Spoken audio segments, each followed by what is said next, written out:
रवि का बड़ा हवेली जैसा घर था। रवि की पत्नी सुजाता चूल्हे के पास बैठी रोटियां बना रही थी। उस हवेली में सुजाता की सास, जेठ, ननद और पूरा परिवार एक साथ रहता था। जल्दी कर सुजाता, नाश्ता अभी तक तैयार नहीं हुआ। हमारे घर की बहू को सूरज निकलने से पहले सारा काम निपटा लेना चाहिए। सुजाता जल्दी जल्दी हाथ चलाने लगी। तभी सुजाता की बड़ी ननद वहां आकर बैठ गई।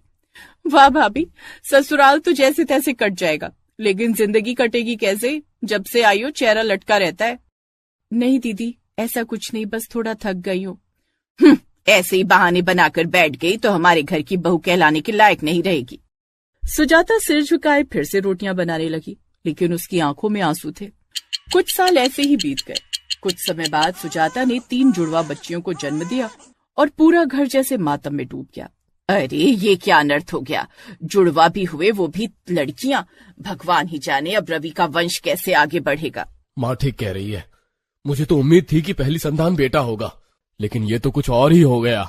सुजाता कुछ नहीं बोल पाई। उसने कांपते हाथों से बच्चियों को अपने सीने से लगा लिया। कुछ समय बाद सुजाता फिर से गर्भवती हो गई, लेकिन इस बार उसने एक साथ 3 और बच्चियों को जन्म दिया। अस्पताल के कमरे में सुजाता लेटी हुई थी। पास में उसकी नवजात बच्चियां थी। रवि, उसकी माँ और घर के बाकी लोग खड़े थे। बधाई हो, 3 जुड़वा बच्चियां हुई हैं। माँ और बच्चे दोनों स्वस्थ हैं। फिर से लड़कियां। हे भगवान, पहले 3 थी, अब और 3। इस औरत ने तो हमारा कुल ही खत्म कर दिया। रवि, अब तेरी जिंदगी तो खत्म ही हो गई। इन सबकी शादी करवाते करवाते तो भीख मांगनी पड़ेगी तुझे। तू तो इस घर के लिए मनहूस निकली, एक लड़का तक पैदा नहीं कर सकी। अब देख, तेरा जीवन नरक से भी बदतर बनाऊंगी मैं। सुजाता की आंखों में आंसू भर जाते हैं, लेकिन वो अपनी नवजात बच्चियों को सीने से लगा लेती है। समय ऐसे ही बीतने लगा और बीतते समय के साथ सुजाता की 10 बच्चियां हो गई। सुजाता अपनी सबसे छोटी नवजात बच्ची को गोद में लिए बैठी थी। बाकी बच्चियां भी पास में खेल रही थी। उसकी ननद रश्मि और जेठानी कमला ताने कस रही थी। उसकी सास भी वहीं खड़ी थी और रवि चुपचाप सब सुन रहा था। भाभी, सच में तुमने तो गजब कर दिया, 10-10 लड़कियों की माँ बन गई। हाँ, और देखो तो फिर भी कोई लड़का नहीं हुआ। भला ऐसे घर चलता है? हे भगवान, ये औरत तो मनहूस निकली। अब इस घर का वंश खत्म ही समझो। माँ जी, इसमें मेरा क्या दोष है? क्या मैं जानबूझकर लड़कियां पैदा कर रही हूँ? बस कर, हमें तेरी सफाई नहीं सुननी। ये 10-10 लड़कियां पालना कोई मजाक नहीं है। सुजाता सिर झुका लेती है। उसकी आंखों से आंसू गिरने लगते हैं। उसकी नन्ही बेटी रोने लगती है। वो जल्दी से उसे चुप कराने लगती है। कुछ देर बाद सुजाता चूल्हे के सामने थी। उसकी पीठ पर साड़ी का पल्लू बांधकर उसमें कुछ नवजात बच्चियां लिपटी थी। बाकी छोटी छोटी बच्चियां जमीन पर बैठी खेल रही थी। तभी रवि अंदर आता है। सुजाता, कब तक चलेगा ये तमाशा? अरे 10-10 लड़कियां, सोचो इनकी शादी कैसे होंगी? रवि, मैं क्या कर सकती हूँ? ये तो भगवान की देन है। भगवान की देन? अरे भगवान भी तुझसे नाराज होंगे कि तूने एक लड़का तक पैदा नहीं किया। तभी सास अंदर आ जाती है। क्या सुजाता, अभी तक खाना नहीं बना? अब तो और भी निकम्मी हो गई है, इतनी ज्यादा बच्चियां पैदा होने के बाद। सुजाता जल्दी जल्दी काम करने लगती है, लेकिन तभी उसकी 2 बेटियां फिर रोने लगती हैं। भाभी, ये तुम्हारी बेटियां तो बहुत रोती हैं। लगता है तुम्हारी तरह दुखी पैदा हुई हैं। सब जोर जोर से हंसने लगते हैं। सुजाता की आंखें भर आती हैं। उस दिन के बाद सुजाता को ऐसे ही ताने मिलने लगे। अगले दिन सुजाता बच्चियों को गोद में लिए बैठी थी। उसकी सास, ननद और जेठानियां खड़ी थी। भाभी, अब तो तुम्हें अपने घर का नाम बदल लेना चाहिए, लड़कियों की पाठशाला। सुजाता, तुझे शर्म नहीं आती? इतनी लड़कियां पैदा कर ली, एक लड़का तक नहीं हुआ। सुजाता सिर झुकाकर चुपचाप बैठी रहती है। जा, किचन में जाकर खाना बना, पूरा घर भूखा बैठा है और तू यहाँ अपनी बच्चियों के साथ बैठी है। सुजाता कांपती हुई अपनी बच्चियों को धीरे से कपड़ों में लपेटती है और उन्हें पास में बिछे गद्दे पर सुलाकर उठने लगती है। तभी उसकी सबसे छोटी बेटी रोने लगती है। सुजाता घबराकर उसे गोद में उठाती है और दूध की बोतल पिलाने लगती है। तभी जेठ आ जाता है। अरे वाह, अब तो तुमने अपनी गोद में पालना भी बना लिया। लेकिन एक बात बताओ, जब ये 10 बड़ी होंगी तो इनका खर्चा कौन उठाएगा? रवि? अरे बेचारा, वो तो खुद भूखा मर जाएगा इनकी शादी करवाते करवाते। बेचारी सुजाता नाश्ता बना रही थी। जल्दी कर, नाश्ता कब मिलेगा? भाभी, आज खाना अच्छा बना देना, कल की दाल तो बेस्वाद थी। सुजाता चुपचाप अपने आंसू भरी आंखें पोंछकर रोटियां बनाने लगती है, लेकिन वो खुद भी बहुत थकी हुई थी। सुजाता अपने ऊपर अत्याचारों, तानों, अपने अपमान को बर्दाश्त करते हुए बड़ी मुश्किल से अपनी बेटियों की परवरिश कर रही थी। मगर कहते हैं ना कि एक न एक दिन उस सबके सब्र का बांध तो टूट। उस दिन सुजाता खुद सुबह से भूखी सबको थाली में खाना परोस रही थी। तभी ससुर, सास, रवि, जेठानी और ननद उसे ताने मारने लगे। अब इस औरत का क्या किया जाए, ये तो हमारे घर पर बोझ बन गई है। हाँ, इसने तो हमारी इज्जत भी मिट्टी में मिला दी, कौन समझाए इसे। अब कुछ सोचना पड़ेगा, मैं इतनी लड़कियों का बाप बनकर नहीं जी सकता। रवि, क्या मेरा कोई अस्तित्व नहीं है? क्या सिर्फ लड़कियां पैदा करने से मैं अपराधी बन गई? अरे तुझे अपने अस्तित्व की चिंता है? अच्छा मजाक कर लिया। सुजाता गुस्से से सबकी ओर देखकर बोली, बस बहुत हुआ। मैंने सबका तिरस्कार सहा, अपने पति से गालियां सुनी, अपने सास ससुर से ताने सुने, लेकिन अब और नहीं। घर के सभी लोग हैरान रह जाते हैं। पहली बार सुजाता इतनी हिम्मत के साथ बोल रही थी। हाय राम, इस गरीब औरत को जबान कैसे आ गई? हाँ, जबान आ गई, क्योंकि मैं कोई मशीन नहीं जो सिर्फ खाना बनाए और बच्चे पैदा करे। मैं एक इंसान हूं, एक मां हूं, और अब मैं अपने आत्मसम्मान के लिए लड़ूंगी। सभी लोग अवाक रह जाते हैं। सुजाता अपने बच्चों की ओर देखती है और फिर ससुराल वालों की ओर। कुछ देर बाद सुजाता अपनी 10 बेटियों को साथ लेकर दरवाजे पर खड़ी थी।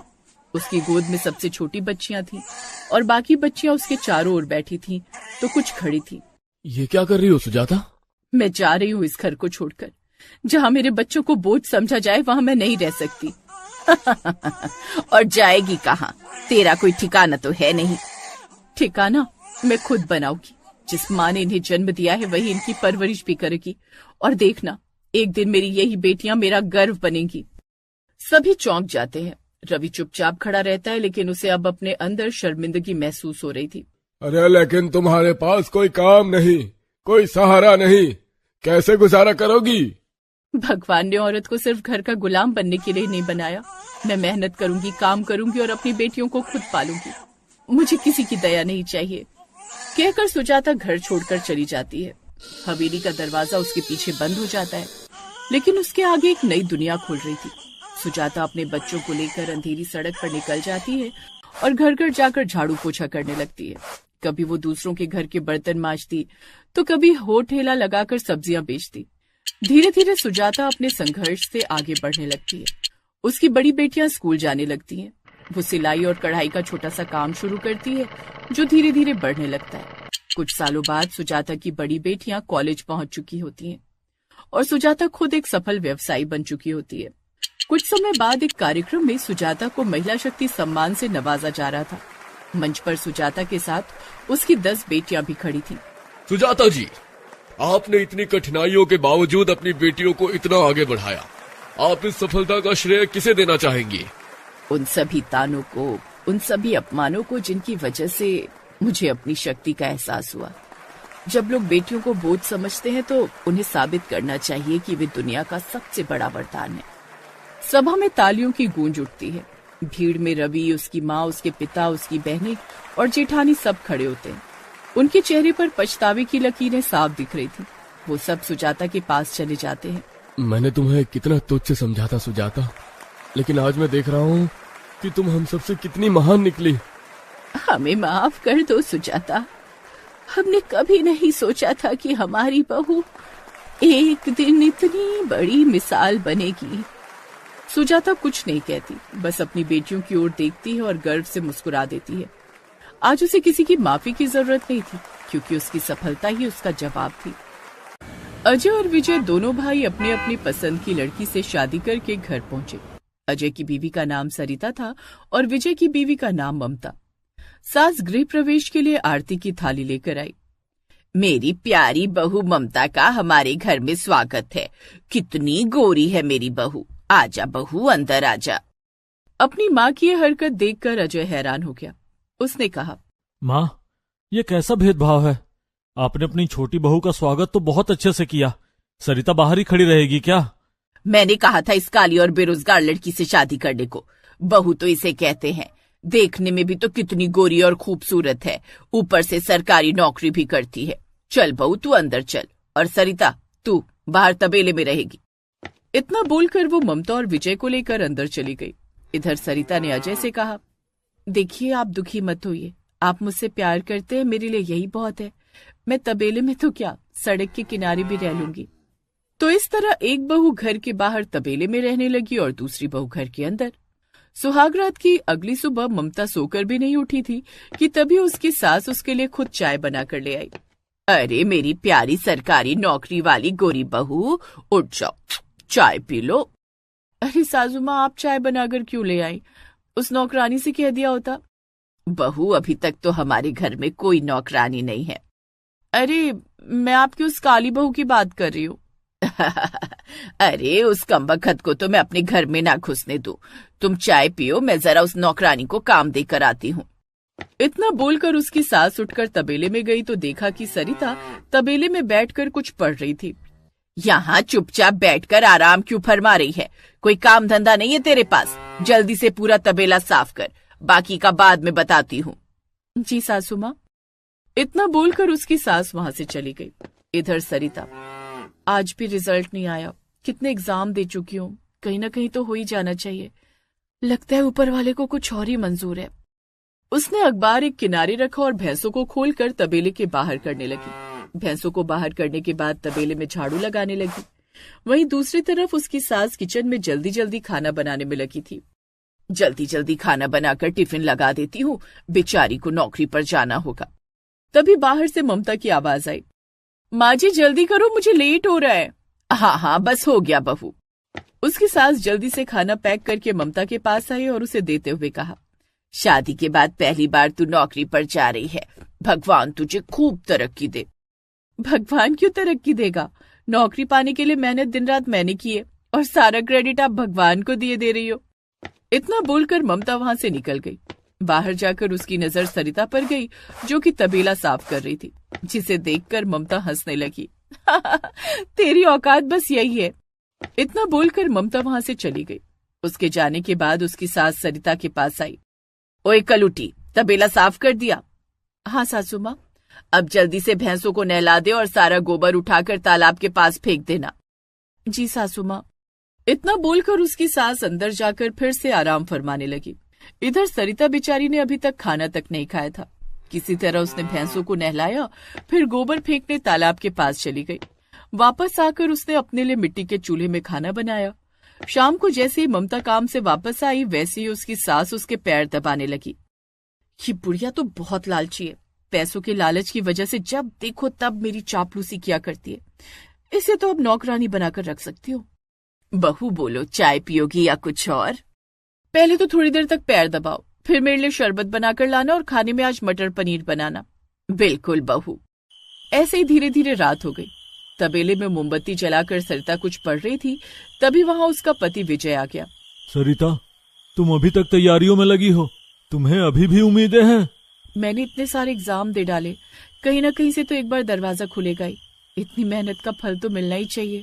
चिंता मत करो, मुझे तुम पर पूरा भरोसा है। तुम्हारी मेहनत एक दिन जरूर रंग लाएगी। तो इसी तरह दिन बीत रहे थे। सरिता दिन रात तबेले में मेहनत किया करती थी, खुद ही अपने लिए खाना बनाती थी, रात में दिए की रोशनी में कुछ पढ़ाई भी किया करती थी। वहीं दूसरी तरफ ममता घर में कुछ नहीं करती थी, सारा काम उसकी सास करती थी। ममता दिन भर सोफे पर बैठकर आराम किया करती थी। कुछ महीनों बाद एक रात सरिता को उल्टी होने लगी। विजय घबरा गया। क्या हुआ सरिता? चलो तुमको डॉक्टर के पास लेकर चलता हूँ। आप घबराइए मत, क्योंकि बात घबराने वाली नहीं, खुशी वाली है। आप पिता बनने वाले हैं। ये सुनकर विजय की खुशी का ठिकाना न रहा। आज मैं बहुत खुश हूँ सरिता। हमारी दुख भरी जिंदगी में कम से कम भगवान ने एक खुशी तो दी। आप देखना, ऐसी अब ढेर सारी खुशियां आने वाली हैं हमारी जिंदगी में। तो इस तरह सरिता की जिंदगी में एक खुशी दस्तक दे चुकी थी। वहीं दूसरी तरफ ममता भी गर्भवती हो चुकी थी। बहू, आज के बाद तू अपने बिस्तर से हिलेगी भी नहीं। तुझे जो भी चाहिए मैं यहीं बिस्तर पर लाकर। तभी वहां पर अजय आ गया और अजय ने कहा, माँ इतना भी आराम मत दो उसे, थोड़ी बहुत तो मेहनत करनी चाहिए, वरना हमारा बच्चा आलसी पैदा होगा। आपको माँ जी से ज्यादा पता है क्या इस बारे में? आप ये छुट्टी की एप्लीकेशन पकड़ो और डाकघर में लगा कर आओ। अब मैं 10 महीने तक काम पर नहीं जाऊंगी। ये तूने बिल्कुल सही फैसला किया बहू। और तू यहाँ खड़ा खड़ा हमारा मुंह क्या देख रहा है? जा जल्दी से। अजय वहां से चला गया। अब ममता की सास दिन रात उसकी सेवा में ही लगी रहती थी। ममता बिस्तर से उठती तक नहीं थी। वहीं दूसरी तरफ सरिता गर्भवती होने के बावजूद हर रोज तबेला साफ करती, भैंसों को नहलाती, गोबर की टोकरी अपने सर पर रखकर उसे फेंकने जाती और अपना खाना भी खुद बनाती। फिर एक रोज घर की डोरबेल बजी। ममता की सास ने दरवाजा खोला तो ममता और सरिता के माता पिता खड़े थे। अरे आइए आइए समधी जी, आइए समधन जी, स्वागत है आपका। चारों लोग घर के अंदर आने लगे। आप दोनों कहाँ मुंह उठाए चले आ रहे हो? आपकी बेटी बाहर तबेले में है, वहां जाकर मिल लीजिए। यहाँ घर के अंदर आप भी मत जाना, गरीब कहीं के। इतना बोलकर सास ने ममता के माता पिता को अंदर कर लिया और धड़ाम से दरवाजा बंद कर लिया। सरिता के माता पिता तबेले में पहुंच गए। सरिता अपने माता पिता को देखकर बहुत खुश हुई। बेटी, ये क्या हालत बना रखी है तूने? हम तो तुझे मुबारकबाद देने आए थे। तू माँ बनने वाली है। तेरी सास ने तो हमें अंदर ही नहीं घुसने दिया। सरिता ने सारी बात अपने माता पिता को बताई। आप लोग फिक्र मत कीजिए, विजय जी मुझसे बहुत प्यार करते हैं। बस एक बार मेरा रिजल्ट आ जाए फिर सब ठीक हो जाएगा। बस इसी उम्मीद के सहारे जिंदगी भर मत बैठी रहना बिटिया। ये ले, हम तुम्हारे लिए कुछ फल लेकर आए हैं। इससे बच्चे का स्वास्थ्य सही रहेगा। और हाँ, थोड़ी बहुत एक्सरसाइज करती रहना। एक्सरसाइज तो दिन भर होती ही रहती है माँ। वहीं दूसरी तरफ ममता के अमीर माँ बाप ने उसे खूब सारे गिफ्ट दिए। उसकी सास ने उनकी भी खूब सेवा की। ढेर सारा खाना अकेले ही बनाया। ऐसे दिन बीतते जा रहे थे। सरिता तो दिन भर मेहनत किया करती थी और ममता सिर्फ आराम। लेकिन अगले दिन ममता और सरिता की जिंदगी में जो होने वाला था उसका अंदाजा दोनों को ही नहीं था। एक आदमी अपनी कार से वकील के साथ ममता के घर पहुंचा। वहां अजय भी मौजूद था। महाशय, कौन है आप? अजय, ये तो मेरे सर है। सर, आप भी मुझे बधाई देने चले आए? मैं भला बधाई क्यों दूंगा? देखिए मिस ममता, इतने दिनों तक आपने सरकारी दफ्तर में जो भी काम किया उसमें लाखों गलतियां थी। लाखों का नुकसान हो गया हमारा। पता लगाने के बाद मुझे पता चला कि ये सारी गलती आपके द्वारा की गई है। मेरी गलती? हाँ, आपकी गलती। फिर जब मैंने आपके बारे में पता लगाया तो मेरे पैरों तले जमीन खिसक गई। मुझे पता चला कि आपकी जगह तो किसी काबिल लड़की का सिलेक्शन होना था, पर आपने घूस देकर खुद की ज्वाइनिंग करवा ली। एक काबिल लड़की का हक तो आपने मारा ही, कंपनी का नुकसान भी करा दिया। वकील साहब, इन्हें नोटिस दीजिए। वकील ने नोटिस देते हुए कहा, मैडम, आपको अभी तक जितनी भी पेमेंट मिली है उसका 3 गुना आपको 3 हफ्ते के अंदर लौटाना होगा, वरना घूस देकर नौकरी पाने के चक्कर में आपको 5 साल की जेल हो सकती है। ये सब क्या है बहू? सास बहू का नाटक बाद में खेलना। पहले ये बताइए, सरिता शर्मा यहीं रहती है ना? सरिता, हाँ यहीं रहती है। क्यों? जब एड्रेस यहीं का पड़ा है तो यहीं तो रहती होंगी। जल्दी बुलाइए उन्हें। क्यों, उसने भी घूस दी थी क्या? मुझे गुस्सा मत दिलाइए, जल्दी बुलाइए उसे। चलिए, मैं आपको उसके पास लेकर चलता हूँ। अजय उन्हें तबेले में ले गया। ममता और उसकी सास भी पीछे पीछे पहुंच गए। विजय भी वहीं मौजूद था। सरिता जी, ये रहा आपका ज्वाइनिंग लेटर। दरअसल आपका सिलेक्शन बहुत पहले ही हो गया था, पर इन मोहतरमा ने घूस देकर आपकी जगह ले ली। आप जैसी काबिल लड़की की जरूरत है सरकार को। हमें पता है आप मां बनने वाली हैं, इसीलिए डिलीवरी के बाद आपका हमारी कंपनी में स्वागत है। Thank you so much sir. ये सब देखकर सभी की आंखें फटी की फटी रह गई। खैर, सर और वकील सरिता को ज्वाइनिंग लेटर देकर वहां से चले गए। सरिता बहू, मुझे माफ कर देना। अब तू घर के अंदर रहेगी और ममता तू घर के बाहर। अभी तक आपका लालच और भेदभाव नहीं गया माँ? मैं और सरिता यहीं तबेले में रहेंगे। खैर, कुछ दिनों बाद सरिता ने बहुत ही स्वस्थ बच्चे को जन्म दिया, जबकि ममता का बच्चा पेट में ही खत्म हो गया। डॉक्टर ने इसकी वजह बताई। प्रेगनेंसी के दौरान थोड़ी बहुत एक्सरसाइज जरूरी होती है। आपके बच्चे ने तो बिल्कुल मूवमेंट ही नहीं किया पेट के अंदर, इसलिए हम उसे बचा न सके। खैर, सभी लोग घर वापस आ गए। ये जो भी हुआ उन सब के पीछे मेरी ही गलती थी, और सबसे ज्यादा तो मेरी गलती है। आप दोनों को माफी मांगने की कोई जरूरत नहीं है। सरिता, तुम भले ही इन सबको माफ कर दो, पर मैं माफ नहीं कर सकता। अब हम यहाँ नहीं रहेंगे। चलो। दोस्तों, आप हमारे चैनल को जरूर सब्सक्राइब करें